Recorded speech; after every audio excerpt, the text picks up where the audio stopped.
It takes a disciplined spirit to endure the monastery on Mount Serrat in Spain. One of the fundamental requirements of this religious order is the young men must maintain silence. Opportunities to speak are scheduled once every 2 years, at which time they are allowed to speak only 2 words.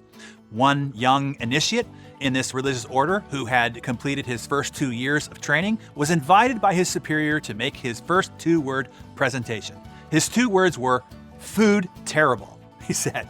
2 years later, the invitation was once again extended. The young man used his opportunity to say, "Bed lumpy."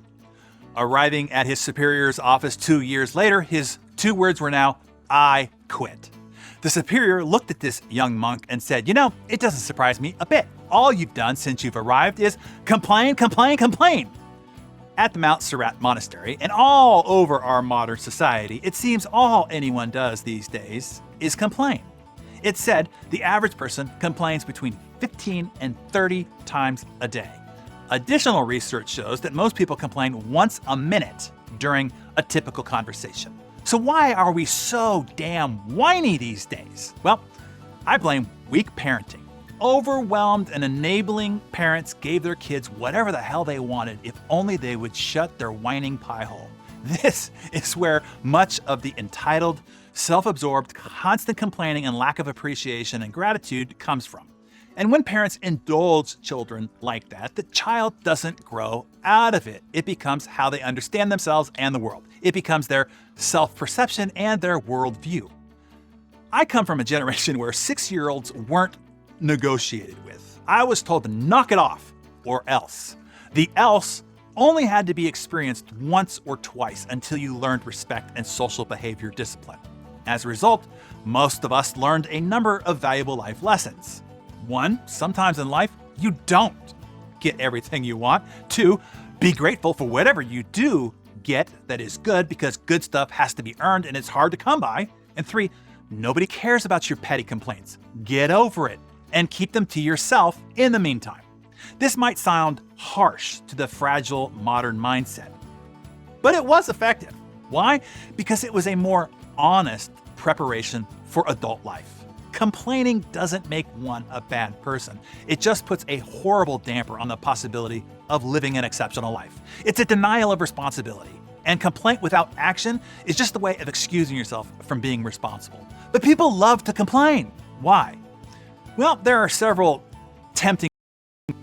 A, it feels good. But like many other things that are enjoyable, such as smoking or eating donuts for breakfast, complaining isn't good for you.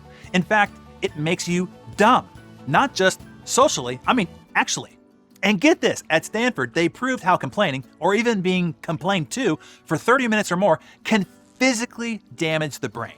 Researchers used an MRI scan and found links between long-term exposure to hormones produced during stress and the shrinking of the hippocampus, which plays a major role in learning and memory. The worst part is this: the average person complains between 15 and 30 times a day.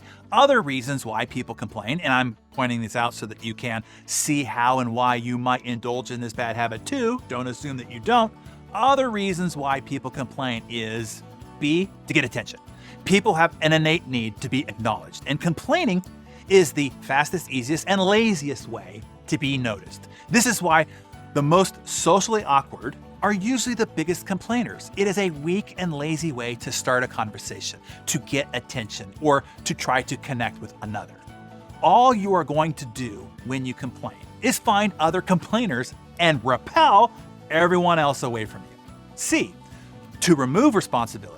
People complain about the difficulty of a situation or a task to remove their responsibility to improve it and to reduce expectations of them going forward. You see, complaining is easier than putting in the effort. And D, to excuse poor performance. People complaining about why they did not perform up to the required standard. The sun was in my eyes. The boss doesn't like me. The dog ate my homework, or whatever. All alibis for their failure or lack of achievement. So, your key lessons here today are: 1, don't be a complainer. It makes you dumb. 2, don't hang out with complainers. It makes you dumb. Oh, and here's a great tip. Number 3, when somebody starts complaining around you, here's how to stop them. Just say, "Do about it. It's really cold and raining today. So what are you gonna do about it? Carry an umbrella? Put on a jacket? Sally always hands in sloppy work. So what are you gonna do about it? Have the tough conversation that you've been putting off? My husband doesn't show an interest in me anymore. So what are you gonna do about it? What ideas do you have to seduce and excite him again? You don't even have to offer the potential solution. I was just giving you examples. Why? Because complainers don't want solutions. They just want stuff to complain about. They'll give you every reason in the world why your suggested solution won't work. Because in essence, they don't want to do it. They just want stuff to complain about. They don't actually want solutions. So you can leave it with, so what are you gonna do about it? And spin on your heels and walk away before you get brain damage. As Augmandino said, do not listen to those who weep and complain, for their disease is contagious.